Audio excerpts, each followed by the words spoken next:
தமிழ்நாடு அரசுக்கு போட்டியாக துணைவேந்தர்கள் மாநாட்டிற்கு ஆளுநர் என் ரவி அழைப்பு விடுத்திருப்பதற்கு அரசியல் கட்சிகள் கடும் எதிர்ப்பு தெரிவித்துள்ளன.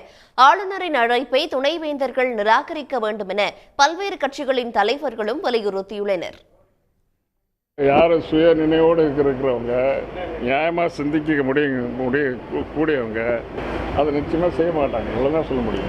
துணை குடியரசுத் தலைவர் பங்கேற்கிறாரா, ஆளுநர் நடத்துகிறாரா, அந்த துணைவேந்தர்கள்லாம் போகிறாங்களான்னா வெயிட் அண்ட் see. இதில் ஒரு ஆர்டர் வந்ததுக்கப்புறம் அதை இன் ஸ்பிரிட் ஃபாலோ பண்ணுறது எல்லாருடைய கடமையும் கூட. அதிலும் கான்ஸ்டியூஷனல் பொசிஷனில் இருக்கவங்களுடைய முக்கியமான கடமை. அப்போ தானே மக்களுக்கு ஒரு நீதித்துறை மேலே ஒரு நம்பிக்கை வரும். அது உங்களுக்கு ஏதுவாக இருக்குதோ இல்லையா ரெண்டாவது விஷயம். ஸோ அப்படி இருக்கும்போது இதெல்லாம் செய்யாமல் இருக்கிறது, டெக்னிக்கல் டீட்டெயில்ஸ்குள்ளேயே போக வேண்டாம். இன் ஸ்பிரிட்லேயே நீங்கள் இதெல்லாம் பண்ணக்கூடாதுன்றது தான் என்னோட வாதம்.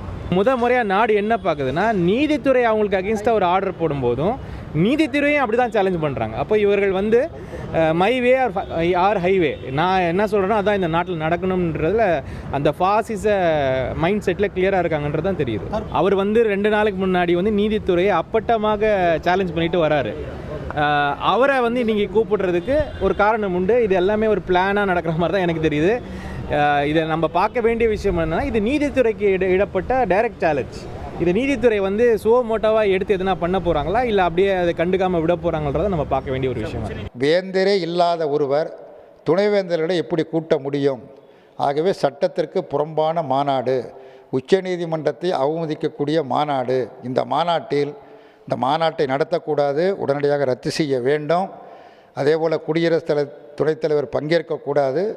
தமிழக பல்கலைக்கழக துணைவேந்தர்கள் யாரும் பங்கேற்கக்கூடாது என இந்திய கம்யூனிஸ்ட் கட்சியின் சார்பில் கேட்டுக்கொள்கிறேன்.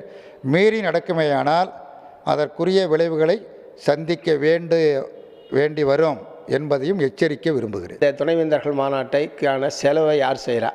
கவர்னர் சொந்த செலவு பண்ணுறாரா, அல்லது தமிழ்நாடு அரசாங்கம் செய்தா, அல்லது கவர்னர் மாளிகைக்கென்று ஒதுக்கப்பட்ட பணத்திலேருந்து பண்ணுறாங்களா, அல்லது தனியார் நிறுவனங்களுடைய உதவியை பெற்று இந்த மாநாட்டை கவர்னர் நடத்துகிறாரா என்பதை தெளிவுபடுத்தணும்னு நான் கேட்க விரும்புகிறேன். துணைவேந்தர்கள் இந்த மாநாட்டை புறக்கணிக்க வேண்டும் என்கிற அறிவுறுத்தலை தமிழ்நாட்டில் உள்ள துணைவேந்தர்களுக்கு தமிழ்நாடு அரசின் சார்பில் வலியுறுத்த வேண்டும் என்று மார்க்சிஸ்ட் கம்யூனிஸ்ட் கட்சியின் சார்பில் கேட்டுக்கொள்கிறேன். உடனுக்குடன் செய்திகளை தெரிந்து கொள்ள சன் நியூஸ் பெல் ஐகானை கிளிக் பண்ணுங்க.